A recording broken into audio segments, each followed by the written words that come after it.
Greetings, everyone, and welcome to yet another exciting chapter of Descent into the Void, a tale of D20s, where six friends journey together to tell a story of mythic proportion. Gather round. Let me tell you a tale of life and death, of joy and sorrow, a tale of D20s!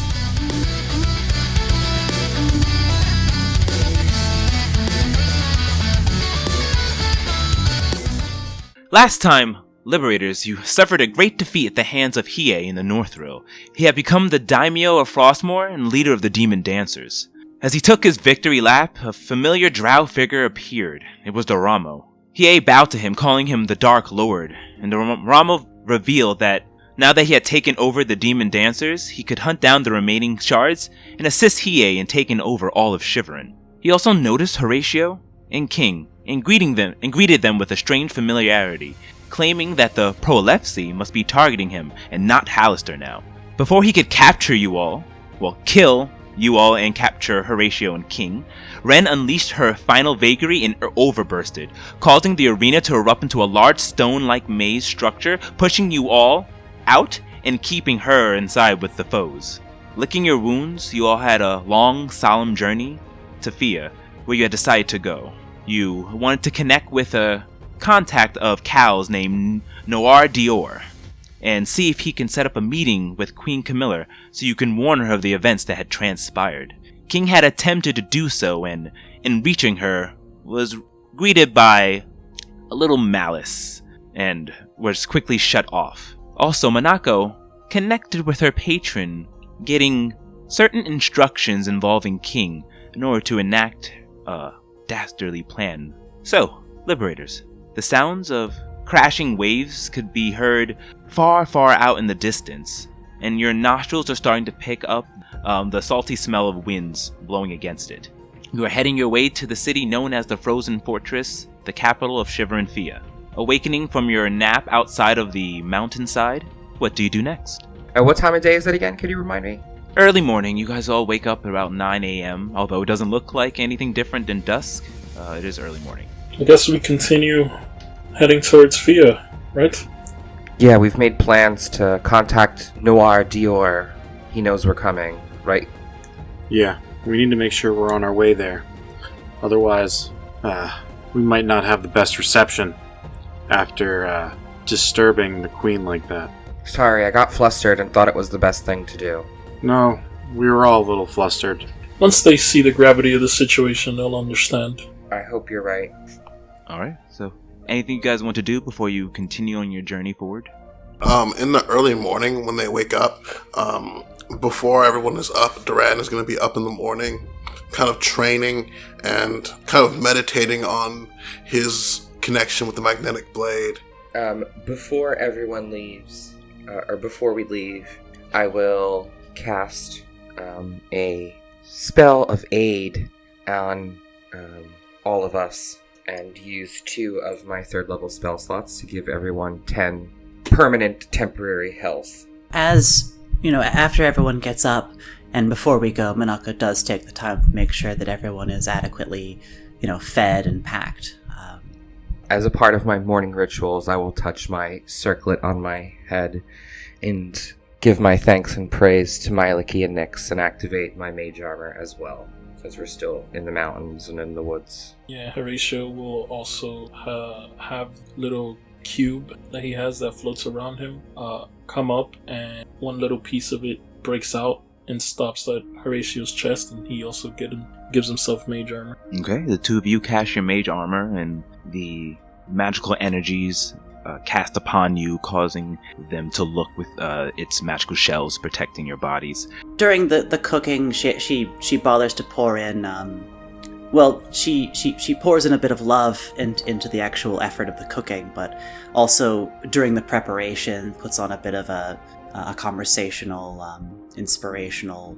I wouldn't say a speech, but more like some encouragement as best she can. So you all hear the words and eat the food of Monako, which is roll me performance check again, Monako. All right, 24.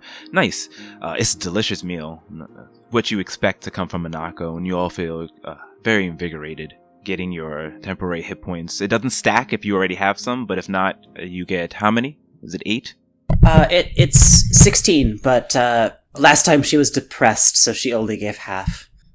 Oh, okay, that's why I'm I was not, on there. I'm not sure if she's still, she's a little discouraged, but I'm not sure if it's quite enough to be half. No, you'll get the full effect. I'll get the apply full that effect. to everyone then. So you guys all feel very invigorated and very protected, all with your outer shells. Kai also seems to be a little better spirits than he was before, though he is broody. He goes up to you. Manako, thanks. It's delicious as always. Kai, it's very important that you keep your strength up, we do need you to get through this. I will. Thanks. He walks over, putting down his plate, and, cleaning up after himself and getting his backpack together to continue. So, you ready? Fear should be another half day away. I myself am ready. Alright. Let's go. And he begins to walk off towards the west, where Fia is located. So, Duran. Hi, odds or evens? Even. Alright. You begin walking. I'm assuming you're replenishing your Heaven's Dew as you are walking to create this shield. Yes, I would have activated and turned on my makeshift pots Heaven's Dew aura, but I used on the journey here all of the dew that I had. Or no, we said it was only a few drops, so I probably have like half a bag, I guess. Yeah, you use half a bag during, and now you have a half bag left. While King is setting that up, Manako comes over to him and kind of takes the time to show him the sort of delicate hand motions associated with the way how crystal maidens do it. I'm so glad that you're here to help me organize these. I would have never thought to place them in that formation. You see, it's all about connection between them and making sure all of it is harmonized. But you'll get it eventually. That's such good advice. I really appreciate that, and we can potentially apply that in more than just these crystals. If only more people thought that way. And then I'll give a big smile. She smiles at him, but it's one of those like just her mouth is smiling. And she says, "Come on, it's important that we stay safe. It's, after all, without us, what hope is there?" You're right. Alright. So you go ahead and create your makeshift, with the help of Manako, Heaven's Root Dew Symphony. Roll me a religion check at advantage. 15. Okay. You are not really used to, or you're now learning the formation that Manako's teaching you, and she lets you take lead, and you don't quite place it exactly as she described, but nevertheless it does create a barrier, but it doesn't extend past the normal 30 feet diameter that it usually has. But it does cascade around you, and you feel the protection of the symphony. I'm gonna be optimistic and glad that it started. Thank goodness the aura's back. We should be safe again. It always feels so vulnerable without it. I always feel safe inside the dome, though. Don't you? That's my one respite, for sure. It's powerful magic, that's for sure. Horatio is a very powerful wizard. I know. You are too. You have that ability. It's quite fantastic. I wish I could conjure such a safe space. Well, I was just lucky enough to be able to learn it from him after all. Oh, maybe he could teach me. I don't know. Probably not. I don't know. Do you, write your spells down?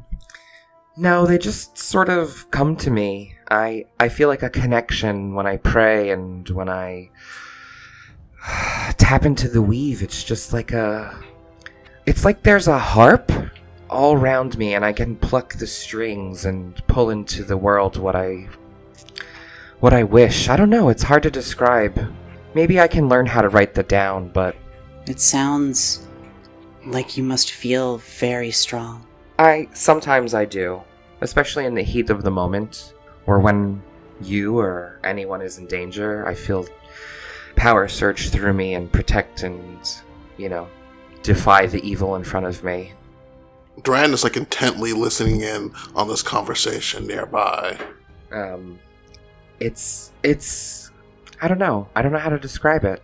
I've felt this way for such a long time. I forget what it felt like when I was a small child to not have the ability to do these things. So it wasn't always for you. Something happened. At a young age, yes.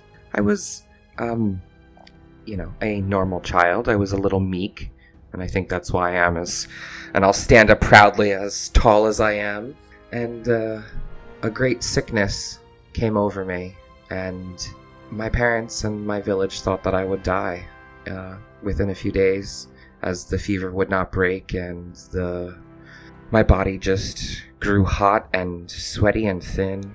And our best healers didn't know what to do, and we prayed, they prayed, and I was in fever dreams and unwaking.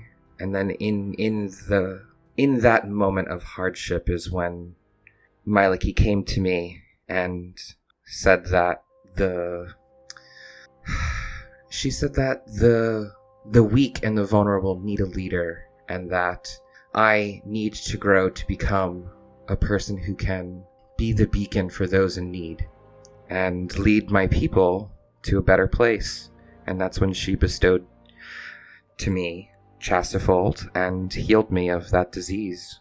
And I broke, and the fever broke, and then eventually I woke up, and my family told me how miraculously this spear seemingly grew out of the ground and cascaded a floral pollen over my sleeping comaed body, and the magic of this flower woke me up. And then I told them that it was my goddess, and that's ever since then I've felt the touch. You almost died, and a powerful being reached out to you and saved you. And she kind of smiles at you and holds a hand out. I'll take your hand and stand up from... I assume I was kneeling, so now I'll stand up and take your hand and say, yeah, they reached out and saved me and thought that I was worth it, and for that I count my blessings every day, and that is why I pray to Myliki. Is that why you're here? Yes. I mean, you came from so far. Yes, I'm looking for this sanctuary that is somewhere in the void. I know it's deeper, and I've heard rumors of it, and I think that it is a wild place that needs to be tamed. Maybe not tamed, I don't know. I think that it's going to be a dark place, but it is meant to be a safe haven, and I need to champion it, and then find a way to bring my people there. And Myliki blessed me with you, and then I'll point to Duran and everyone and Cal and say, she guided me to you all because she knows I cannot do it alone. So, you think that we're here to help guide you for this grand purpose? Myliki has set this grand purpose for you. Yes. I mean, I think every god and goddess has a plan for their disciples, and I'm sure even the most agnostic of people still have some divine being watching over them and potentially pushing or guiding them in a direction. And I think that besides you helping me, I'm here to help you too. And I think that's why we've become friends, because we can learn and grow from each other. King, I thank you. It's good to know all this, and thank you so much for sharing it with me. Absolutely. Anytime. You've been just so understanding, and, well, I think that occasionally we'd have a little bit of a rocky moment. We're becoming closer and closer, and I consider you a good companion of mine. King, And she kind of trails off, looking away from you, and then removes her hand from yours, and then says, I appreciate you sharing this with me. I understand that we're not so different, and that, well, to tell you the truth, I was quite jealous of the miracles you could perform, but of course you showed me that I can perform my own. I'm glad that you feel that you can share that with me now. I'm I look down like a little ashamed. I don't know, it just happens. It sings to me and inspires me, and I get happy and rejoice, and then these miracles happen, and I don't want anyone to be upset. I'm not trying to show off. I'm just doing what I feel is right. She kind of like leans into your face and like kind of parts, like pushes a little bit of hair off and says, King, it's you never chose to become who you are, but what you chose to do with what you've become is the most admirable. Thank you. I appreciate those words, and I hope that you feel the same way. You can become anything that you want to, and you're so powerful. You've literally moved Earth like I've never seen before, and I'm glad that you see that you're a miracle creator as well. Heck, we all are. Yeah, you're right. I mean, it's pretty incredible that such powerful people could come together. Even Duran, who doesn't even understand magic. But yet he can turn his blade into flames at the blink of an eye. He doesn't understand magic, but he knows and has it within him. He just doesn't realize it. And yet, we couldn't help all those people. We tried. And I'll start walking over to get closer to you. We tried our best. And I'm devastated that we lost. But it's not over. We lost the battle, but we cannot lose this war. I do not understand how the gods pick and choose. It's not that easy. Sometimes they can't actually directly interfere, and that is why they have champions and send omens or messages to people and do the things they do because they're restricted. But just as they've given me a magical power and a blessing, that does not mean that evil gods haven't done the same to their champions. Duramo and who knows what else might be being championed by an evil even greater that we don't even know. And that's the thing. We have to persevere and not blame the gods. Thank them for what they've given us and ask them for more, as they are divine and all-powerful. But if it is dark gods who have brought these horrors on us as well, then we should curse all gods the same. I think we should discuss your views further, cousin, because that is not a stance I hold. There are gods of beauty and love, and you wish to damn them in the same way you damn gods of murder and turmoil? It just feels like these gods are so far away from the pain that we see around us so closely. I still remember the bodies in the camp, cousin. Doran, King, you need to understand there needs to be a balance between both of those things. Yes, there are good gods and there are evil gods, but sometimes even the lawful ones tend to be a little bit more overbearing and evil than what they actually intend. It's finding balance in that. Plus, we can't let our failures take us down. They serve as a route on what doesn't work. The only time we really fail is when we give up. Horatio, have you ever been to an orrery? I've only heard tales of them. I'm sure you must understand and know the cosmological structure of this world and why things must stay balanced. Maybe you can explain it. Yeah, so Horatio would say, yeah, I've been to one of those where I studied. They specify on that, mainly, actually. I mean, I just sort of feel it and understand the lore and read a few books about, like, my gods and their place in the world, but I'm sure arcane scholars such as yourself could possibly explain it a little more concretely for Duran. Horatio would explain an Ori as best as he could to Duran, because Lewis is stupid, and Lewis doesn't know how to do it. This will just have to be something along with magic that I do not understand as well as I'd like to.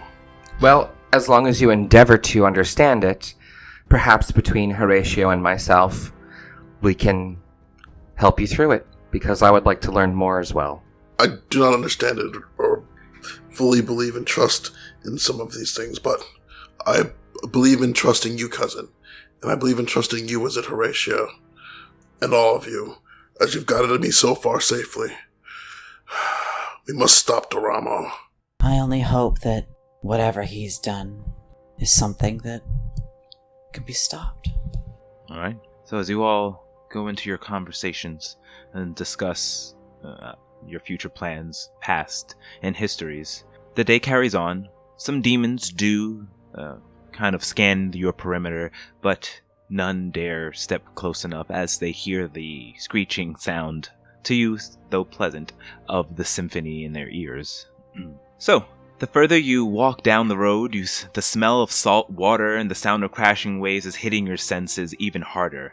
After about another 15 minutes and resting a little bit along the way as you're trekking down for a half day, you reach the end of the landmass that you've been traveling on for all this time. Looking over this large cliff, there's a humongous drop. There's a deep drop all the way down into what looks like a frozen ocean with icebergs and natural structures floating within its waters. There seems to be a pathway leading down the mountains, large enough for a group of people or caravans to trek down, though you do see on the other end is just a sharp drop down into the frozen ocean beneath you. So as you begin to walk there, the winds begin to pick up, and it's kind of a frigid, frozen, salty feeling upon your skin and in your noses. Looking out in the distance and horizon, you just see nothing but ocean, and going on for miles and miles and miles.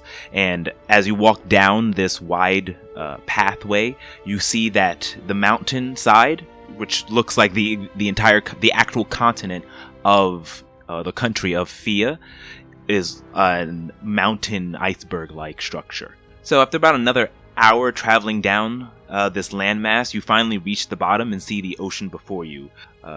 Keeping to the shore, you follow the mountainside beach path that wraps around. What you see now are two large mountain-like glaciers, creating a type of ravine in between them. Turning that corner, you see the water begin to gather from the ocean going into a river, forming into a large lake, which once you pass the threshold, you see a humongous, hundreds of feet tall and mile-wide black iron wall stretching between the edges of these two glaciers at the other end. At the middle of the wall region of this black iron wall, you see what might be a doorway, although it's huge. Off in the distance, you do see tiefling warriors wearing heavy armor in a similar style to the Adjudicators. You've seen one before, the Adjudicator Ray, and swords and other weapons on their sides as they start to patrol back and forth with this large wall. Breaching in between this large structure and the beach side that you're on now is a large, thick ice bridge that's floating in the lake that created it, and the lake beneath it. So, Liberators, you are now at the foot of this, way far back, and you see that there's many different guard towers and other type of structures leading up, and in the middle of this, just think of it as a large wall, there's a doorway, and that's basically the doorway is the structure you see before you.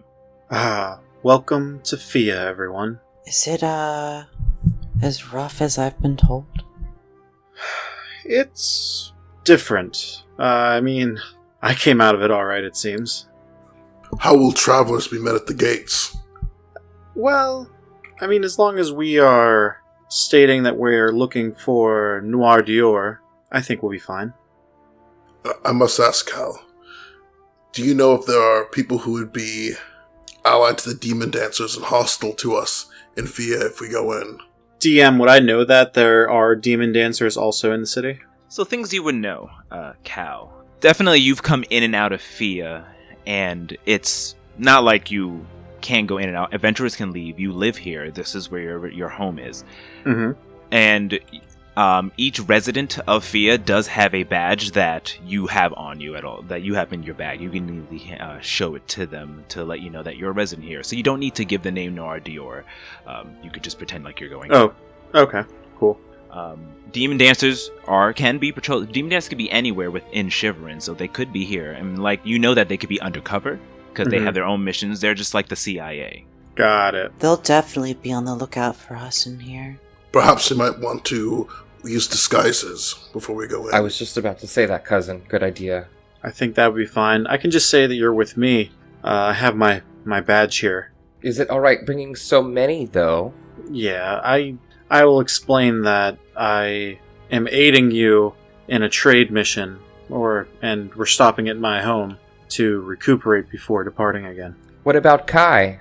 Well, You don't. that's why we'll disguise him. Yeah, I think he needs to be disguised, or I think you need to be disguised. That's a good Kai. point. You'll probably will be noticed immediately. Kai turns to you and says, "You're right, but the only way that we're going to be able to talk to Queen Camilla, with this Noire Diore can help, is if I show her the daimyo badge. So, yeah, I should stay hidden, but I definitely need to let her know that I'm here."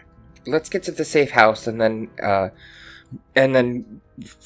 come up with the best plan of how to gain an audience and also present her, with that badge and knowledge. But before we go in, we can use disguises, and remember to be aware, as our enemies have snuck into locations hidden in the guise of gnomes or dwarves as well, was it? Yes, that is true. Is there a way that we can detect? Horatio, do you have such magics that can pierce illusions like that? There is possibly a see invisibility or see true sight that could help, but I don't have those abilities yet. I'm afraid I don't either. We'll just have to make sure that nobody can tell who we are.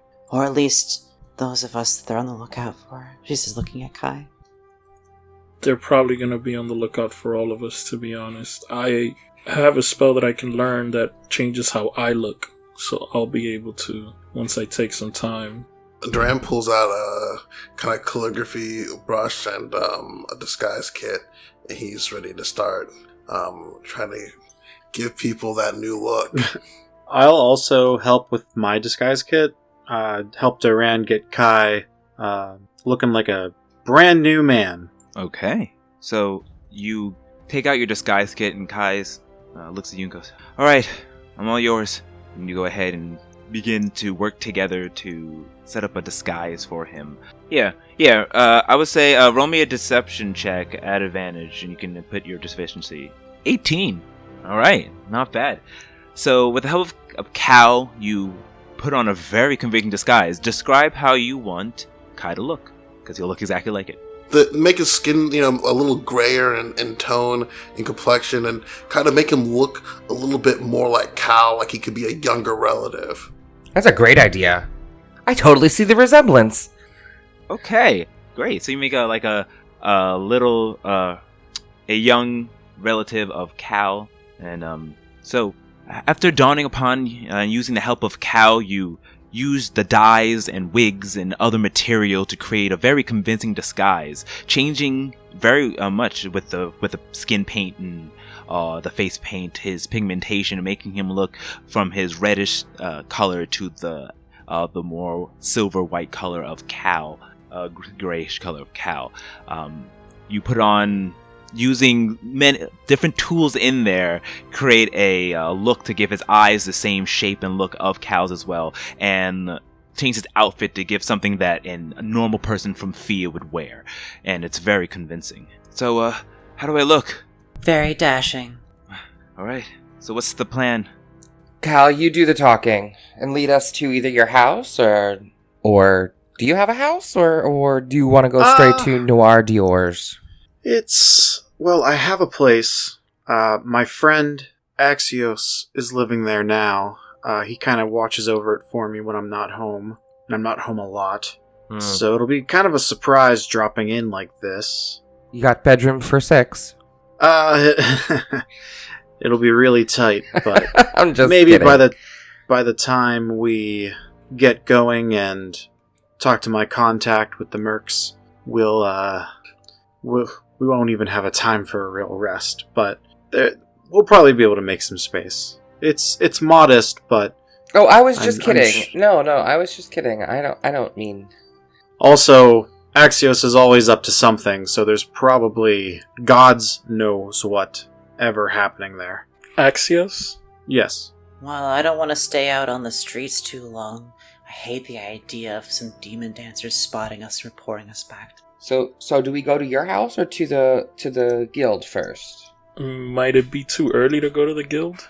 I don't remember. When did Noire Diore want us to meet him? He just said to head on over to his shop.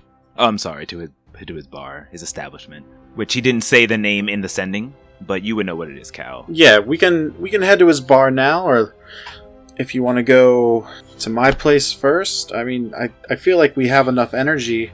I'm not too tired yet myself. I feel like I can at least have a drink. Oh, yeah, no, I'm not tired at all. I was just curious to see what your home looked like. Since you're from here. But, yeah, no, I wasn't suggesting sleeping. Yeah, let's head to the bar then. The bar's name is the Blue Dragon Blind. We haven't actually gotten into Fia though, right? We're still. No. Yeah, you're like you're not even across the bridge yet. You're kind of just talking there. The wind is kind of blowing and it's a little chilly, but with your Viking Mjolnir outfits on, you're fine. And then of course, feelings are just naturally fine. Okay, so I think we got our plan then. We'll go to the bar first and then go to your house after. Got it. On board. Yeah. Lead the way. Duran kind of covers up his ears with his hood of his cloak. What's the ratio? Do we still need to not use our mind speaking? The less we can use it, the better. I mean, why? Let's just not discuss plans on it. Do you How think about someone that? tapping into it? I just have to make sure that no one is. Interesting. Cousin, he has asked us to trust him. I believe you, and I will. I'm going to pull out a piece of cloth that I have in my bag, just like a handkerchief, and I'm going to use Prestidigitate to warm it, and then I'm going to walk over to Duran, and I can see your ears are so red. Here, wrap this around it. It will keep them warm, and offer you a warm cloth. Duran will bend over and allow King access to his ears. I will tie it gracefully, like a bandana from front to back, behind, covering his ears in a warmed cloth, hiding them from the wind. Okay. Anyone doing anything else before you travel across this large ice bridge to the fronts of the gates of Fia? Okay. So it takes you few minutes, but you go across the ice bridge, the splooshing of the lake you see on the left and right of you. There's pieces of ice floating in it, and there are some fish floating as well. Weird fish that none of you have seen before, though those of you who are shivering recognize this. They're just normal ice fish. But it's very beautiful, though eerie in a sort of sense. Cal, you're used to this. This is just Fia.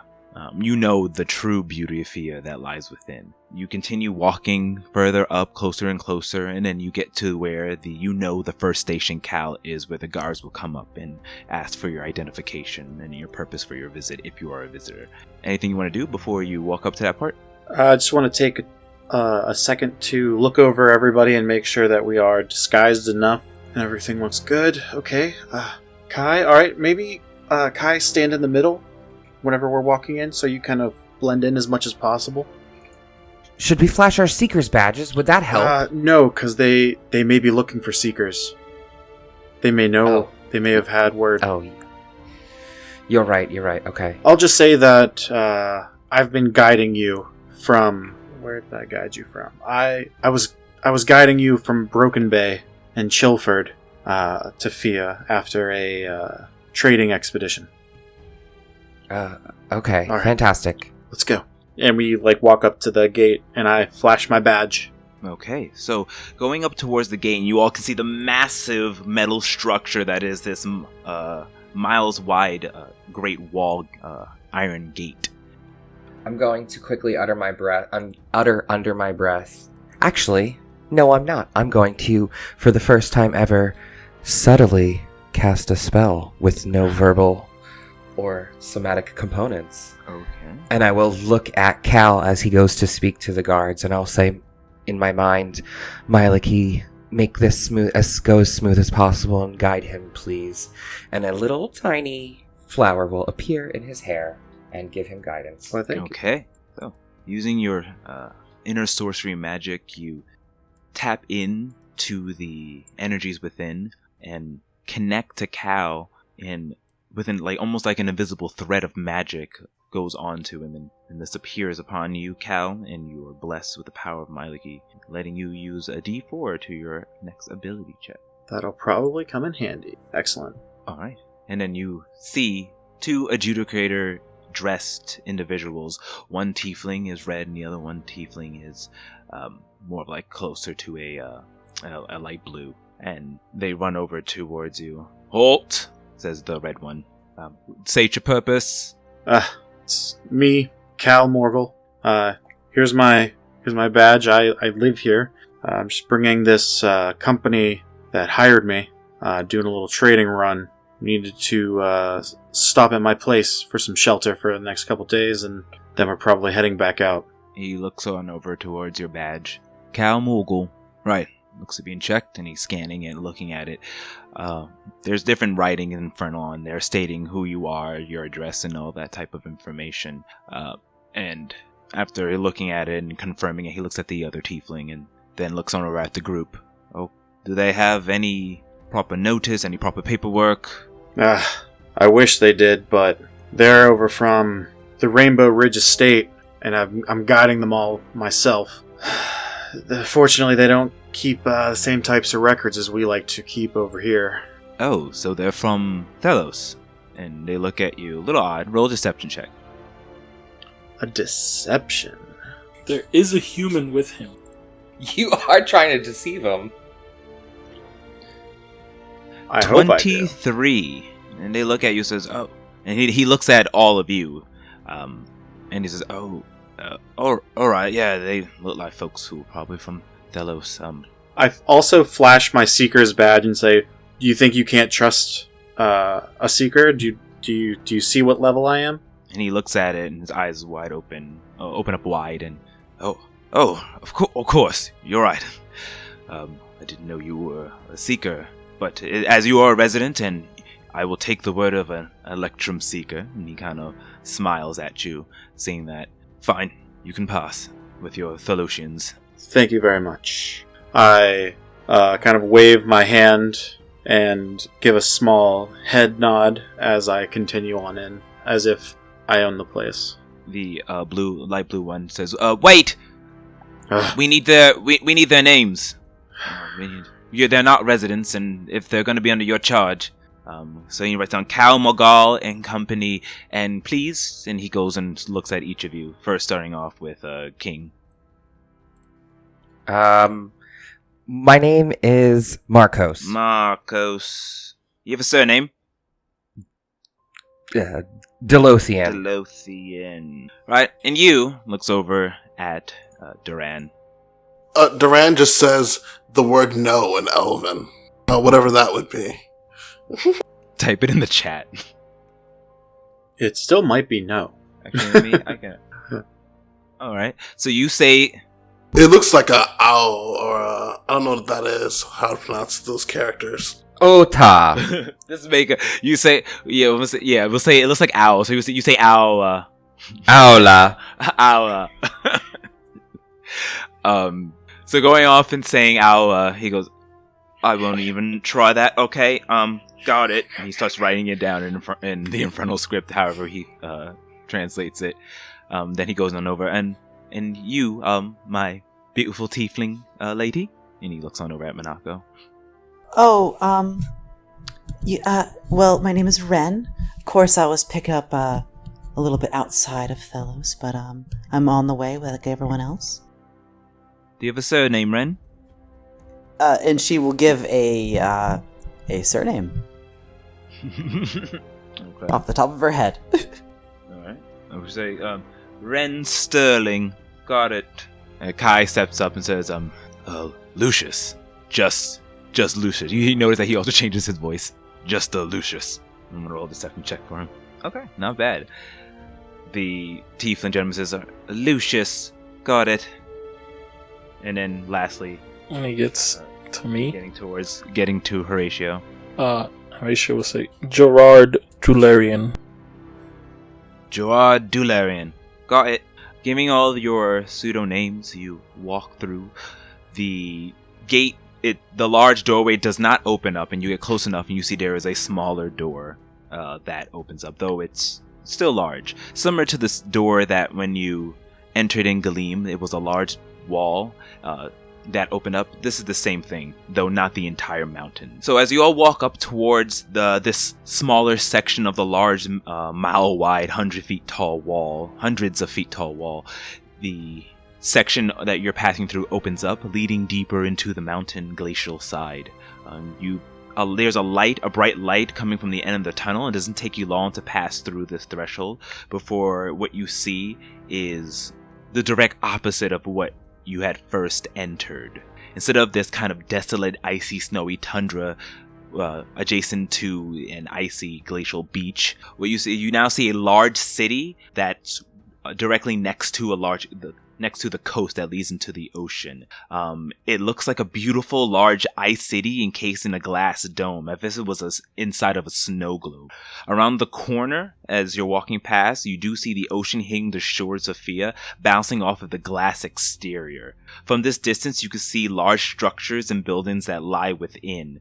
It is at least twice the size as Frostmoor, and in the center is a large frozen castle that seems to reach up to the heavens, shining down with a beautiful heavenly light, that same light that you saw coming towards here onto the city below. It looks like the city is split in various wall formations, but they are rising up higher and higher, almost similar to what you would see as a rocky mountainscape. Do the domes look like they're made of actual glass, or do they have a sort of magical shimmer? They definitely have a magical shimmer to them. But it looks like a city I wouldn't say it's on a glacier or in a glacier, sort of like how Frostmoor was kind of in a mountain, so to speak. This looks like the glacier is the city, and it's been carved into this city almost. It's so much bigger than Frostmoor. This place is humongous. We must take a day to get from one side of the city to the other. On foot. Horatio's writing notes.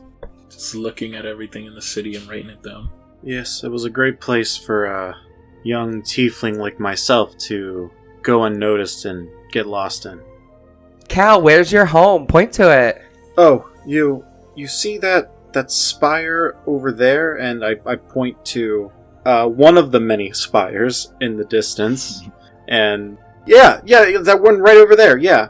As if I just know what it is, but it's actually probably somewhere over here. I hope we get to see our home later. This is such a lovely place. How do you even pick out where you lived? It's so many... I can't even imagine. Is there a library here? Of course there is. Of course there is. Cal just laughs. Yes, there are many libraries here. A smile creeps up on Horatio's face. How do we get to the queen? She's all the way at the top. I think we should just go through business as usual. Let's head towards the inn and... Which one? The bar. Oh, the bar. I'm sorry, the bar. That's what I meant to say. The Blue Dragon Blind. We traveled half a day, so now it's 3 p.m., right? Yeah, so we definitely need to travel to then get drinks. Yeah, so let's head to the bar. Yeah, well, on our way, just keep your eyes open and keep your ears open. You never know what kind of whispers you might hear through the streets. Quick question. Yes. Are there any outlawed gods or goddesses? Who are we allowed to openly worship here? And Calfee is a free town. You can worship whoever you want. I mean, it's why would you not worship the new gods? But you can do whatever you wish. It's not like a tyrant place. Democracy. Well, Queen, so not democracy, but she's fair and just. They're reasonable. Mm-hmm. It's a reasonable place. I mean, I practiced my religion with Kalemvor, and he is of the old gods, but the new gods are, most widely accepted and known here. Oh, so in Shivrin as well? Yes. Oh, okay. Are there temples for any of the old gods? I'm not sure how much in use they are. I mean, I know I have never seen a shrine to Kalemvor here, but... Oh, that's so sad. Would they not allow you to make one? I don't know of anyone else who is really as devoted to Kalemvor than myself. I've never met another Kalemvorite. Well, maybe that's something we can ask the queen about. I think that There doesn't necessarily need to be an active temple, but at least a dedicated shrine where passerbyers can worship or offer a prayer. We may just end up asking some sort of religious advisor. I don't know if we need to directly ask the queen that. She's probably busy with other stuff going on now with the demon guard. Oh, you're right. I should... sorry, I'm still learning to prioritize the stately things or prioritize important things like that. It's so silly of me. No. Your faith is important. I feel like a religious advisor would have a better answer. The queen doesn't necessarily know everything, but she is in charge of everything. Mm-hmm. That's why I assumed we would just go directly to the source, but you're right, we should go through the proper chain. Yeah, especially if, we've already put her on bad footing. Yeah. Yes. Let's not push that further. Sorry. Alright, sorry, I didn't mean to sidetrack us too much. How far is, Noire Diore's place? Is he on this side of the city or on the other side? It's on this side of the city. He's actually relatively close to my own home. He's over in that area, so we just have to do a little bit of traveling to get there, and then we'll pretty much have our spot. Oh, tell us about him as we walk. Oh, he's another tiefling, like myself. He has... Isn't like 99% of this population tiefling? Yes, but I'm trying to bridge the gap for my non-tiefling friends here. Oh. Since tieflings would probably be pretty rare to you otherwise, correct? Yeah. I have not seen a tiefling. This is true. I've never seen a tiefling outside of So, he, So, here's some things you would know about Noire Diore. So, you know that, like, he's an all-black tiefling, with ashy, bull-like horns, and, that curve like a lightning bolt. And you also know that he's very smooth. He dressed sort of flamboyantly and always wears something different, but all in all, he's a pretty mellow, chill person. Wait, did you mean smooth as in hairless? No, smooth as in like smooth jazz, smooth. Like suave, right? Suave, yes. Sorry, I had to unmute to laugh because that's ridiculous. He's smooth, like he's hairless. He's like a baby's butt. That's so funny. I love it. But he's suave, yes. He has swagger. And he's an information broker. And he sets you all up on your... you're like, what's the new hit? What's the new thing to find? And he goes, I heard news that down the way there was XYZ. And, you give him a little tip. You have a close friendship, if you get my drift. Like, how you work. Like, he gets you jobs, he gets you information. He's a contact. And he gets a cut. Yeah, he gets a little cut. Yeah. It's this whole network I have that I'm a part of. So you all begin continuing your way down this stone path. To the left of you, you do see... Eventually, the path does go straight down into this glass dome, which you pass into. You were like, it was a little jarring because it's really thick. And you realize it's just the symphony playing. The crystal here must be humongous to create it, because even the Shivering one wasn't as thick as this one. Like, it almost thought you can touch sound, basically. It also must be in the Lake of Dew. Well, it's in the mountainside, and that's all ocean. But you mean the crystal itself? Yeah, because it needs the dew. Yes, it could. Maybe, who knows? Interesting. So they make their own dew and crystals? Well, dew cannot be made here. It would have to be traded with Thelos. They probably have a large reservoir of it here. But in any case, you continue walking. You pass through this force field like barrier. You see below you the waves crashing upon the glass-like structure, and passing through, some of it bouncing off of it. But nevertheless, it is a beautiful city that you see in the distance. Eventually, after walking about, let's say, 5 minutes or so, you pass through into the city interior through its outer shell of a wall that you see before you. It's a busy city. Immediately stepping into, you see a lot of people walking about. Definitely different from the feeling of Frostmoor, where it was very tranquil and peaceful, though it was busy because there was a lot of people there. But everyone seemed to be calm. People are hustling, bustling here. They're getting to their next location. You kind of almost smack and run into several of the people who are running past you on its wide streets. There are many buildings, a lot of them tall and made out of various materials, though eventually it does turn into houses and give you almost city suburban-like feeling. Am I that short? Like, 2 people almost hit me! Minako has gotten behind Duran, and she kind of like leans over and kind of tugs on King's sleeve and says like, "Come on, he's breaking the crowd." Okay. I'm gonna grab her arm and then get in line. The one thing that everything looks like, though, everything has a sheen to it, like an ice-like sheen. Is it cold? No, the city it's still? not cold at all. You're very comfortable. Even wearing your Viking railings, you think it will be hot, but you're just comfortable.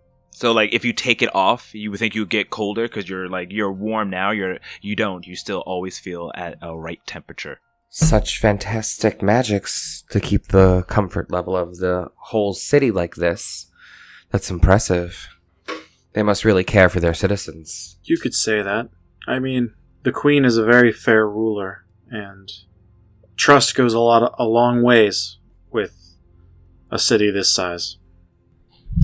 I remember there were nights when we would run out of dew in the village. Whatever they've got going on here. I agree. I never really thought about it like that. That must have been so terrifying. I can't even imagine. Horatio is keeping his ear out to the whispers that Cal warned him about. Okay. I've immediately forgotten and is completely absorbed in this conversation now. Yeah, Cal, you do also know that Fia, just like any city, has its slums. Like, it's not perfect. But Yeah. Okay. you've been able to live comfortably. Yeah, I mean, yes. I mean, as you got older and start working, you live comfortably, but you worked your way from where you worked your way from. Yeah. Are there any people, like, flying, whether on carpets, brooms, or such? Like, I'm trying to discern if I would look awkward if I were to float on Chesterfield. No one's flying. No one's flying. Okay, then I'm going to continue to walk on the ground. Maybe someone's sweeping with a magic golden broom. Is anyone sweeping with a magic golden broom? No, don't push your luck. Roll me a general perception check, everybody. That +0. Yes! Get that one out the way. Ooh, baby. Not me, though. I got a 17. Natural 20. Okay, so we have King with the 17, Nat 1 Horatio for equal to 6 for Minako, natural 20 on Cal for 25, and 13 for Duran. So, looking around you do see all these crystalline-like houses and, alleyways and people running back and forth. There are people doing magic.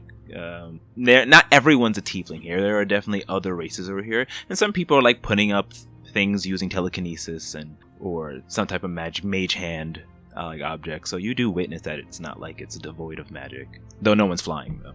Is there street food? Oh yeah, there's street food around. You can easily grab the local shivering delicacy on the street from any vendor if you so choose. Costs you a copper. Fia being on the edge of Shiverin that leads into the Golden Sea, the ocean that goes off. They got amazing seafood. They have amazing seafood. Yeah, so you definitely would have also saw coming up there. One thing I forgot to mention: a navy. They do have a navy here, and ships kind of often in docks that are off into the distance. Is there any sushi-like food around? Yes, there's raw fish on top of rice-like substance of fish that you don't recognize because this is Dusthaven fish. Do the ships have their own protective symphonies? You are not able to tell from this distance. Do I recognize the fish since I've read about Duskhaven wildlife? Now, was it wildlife or just plant life? I thought I looked up plant life and wildlife, but Okay. it's up to you. Whatever you decide. I would say you would look familiar. These are a little bit more exotic. Yeah. Or you haven't seen them in this shape or form. But yeah, you do know a little bit about the Dusthaven fish. Yeah, To but know, like, these they're still look edible. I'd like to try some of these actually, and towards the sushi because Okay. So that will cost you 2 copper. So if anybody wants to get something to eat, it's If you want to get something small, it's 1 copper, something a little bit bigger, 2 copper, and you can deduct that from your gold. Do they have any odd root vegetables or grilled or steamed vegetarian options? No. Or is everything meat? Everything's meat. Okay, I'll get some meat. I'll get a stick of meat too, since I'm hungry. Okay. Yeah, sorry about that, King. As I give like a little smile with my little sharp canines. Let's see. 4, it's below 10. I didn't like the fish, so I'm gonna go for the meat. I'm gonna go for the meat one. Okay. I'll get like 2 or 3 kebabs of the meat one. Anything else you want to do? Pick up and eat, or? I personally am kind of like I'm on the same boat as Duran. I'm kind of like looking around and like letting you like everybody who's trying out new things try them, but I'm also keeping a close watch and kind of inching my way forward a little bit, trying to non-verbally indicate that we should keep moving. Yeah, Horatio, once he has the sushi, he's like with Cal and Duran ready to go. Okay. Munching down though. Like he's Goku style munching down on sushi. Got it. Alright. So you all finish up your meals and continue walking throughout the streets of Fia, the hustle and bustle, dodging it left and right, though Cal, leading the way, he knows exactly where he's going, pinpointed, going down the side streets, taking the fastest way there possible. As you duck down alleyways, it's a little bit shady, but with Cal leading the way, he does go with a confidence that soothes all of you. Eventually, you do make it to a side street. On this side street, it's not very wide. There is a 3-tiered building, though, with a picture of a blue dragon on top of it, spitting out ice flames, it looks like, and but with no eyes. The sockets are missing, and the name Blue Dragon Blind written in Infernal. Those of you who cannot read it, just see the Infernal script. We're here. Let's go in.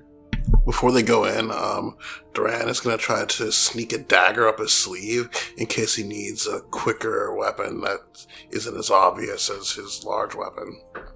Okay.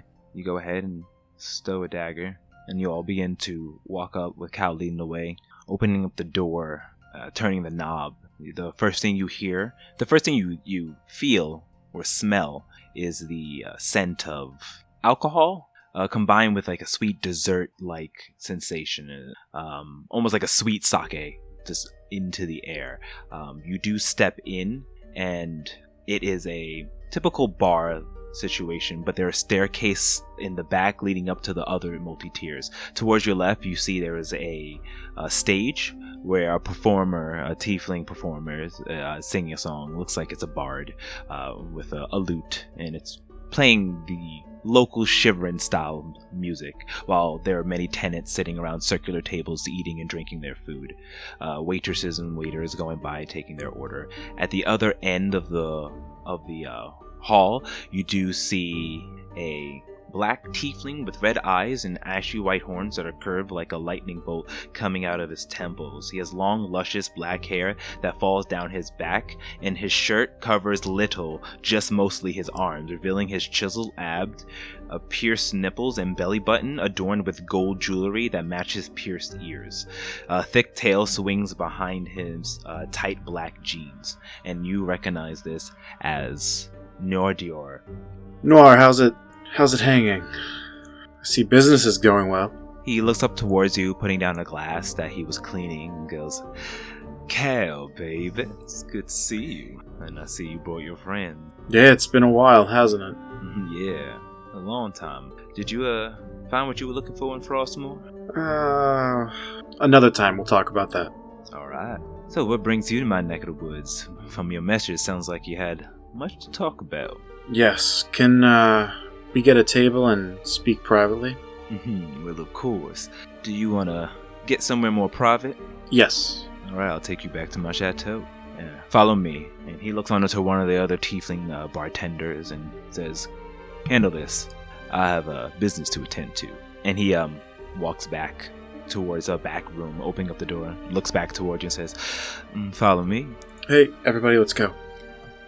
Before we I would like to see if there's anyone watching us before we walk in, intently. Okay. Roll me a perception check. Duran would also be looking around like that. Could he also make the same perception check? Sure. So a 4 for Horatio. I'm going to invoke one of my 3 lucky dice, and I'm going to re-roll Okay, that. so from an 8 to a... To a 7! to a 7! Both of you look around, don't really take notice of anything. You hear the song from the bard being sung, and it sounds nice, soothing, but nothing catches your eye as you walk through the door, following Noire Diore and the rest of your allies. Okay. So, as you all walk through the back room, you see what looks to be a kitchen area, and it's a very beautiful kitchen. All the appliances and tools and spice racks look even greater than the ones that you've seen from the other establishments that you've been to. It looks almost reminiscent as the Arawash kitchen, which was that big, large citadel. There's many different cooks going around, cooking up different meals, and it smells beautiful. As you walk past them, he goes, "Come on, follow me." He then turns around a corner and opens up another door. He has to put a key to the lock and twists it, and kind of does it a couple times in a weird robotic fashion, like kind of turn the key, and until finally you hear a click and the door opens up, leading down to a staircase that goes down around a corner. "Come now, Cal, you know the drill." And Cal, you know this is just the secret room that he takes to protect from outside view. Okay. You do know specifically that this room is protected against scrying using enchantments that you don't know where he gets them from, but he gets his things where he gets them from. But it's potentially against scrying, listening to, as well as unlawful entry or teleportation into. So you all walk down the staircase one by one, your feet creaking as these staircases are made out of wood, until you turn and enter this large square room. In it, there are beautiful pictures and paintings depicting all types of art. A lot of it very provocative. People are posing naked, but it's just very beautiful and sensual. There are velvet seats, as well as a cloth table that has a kind of a satin feel to the cloth. And he lays down on one of the couch and picks his feet up, and he goes, "So, tell me all about it." And with that, we will take a break. Oh, I'm excited. Ooh. So good. Ooh, perfect. He is wearing no shirt and is showing off his nipple ring. I'm like, yes. Hey there, Dungeon Delvers. Thank you for listening. I would like to take this time to thank all of the wonderful people who helped bring Descent into the Void, a tale of D20s to life. Starting with Frank Freire, who designed our character art, Kyle Misko, who collaborated on the main, mystical, and night theme songs, Manuel Lapuca, who collaborated on our battle and adventuring theme song, Jan Rosa for the use of their original soundtracks, David Chappell for the use of his End of Silence, A World of Color soundtrack, MFY for the use of their Dragon Castle Symphony for Duran's theme song, and Danny.Phantom.01 for creating the Liberators' full art. You can find more about these wonderful artists on our website, ataleofd20s.com. Now click on to part 2, and let's continue our epic tale.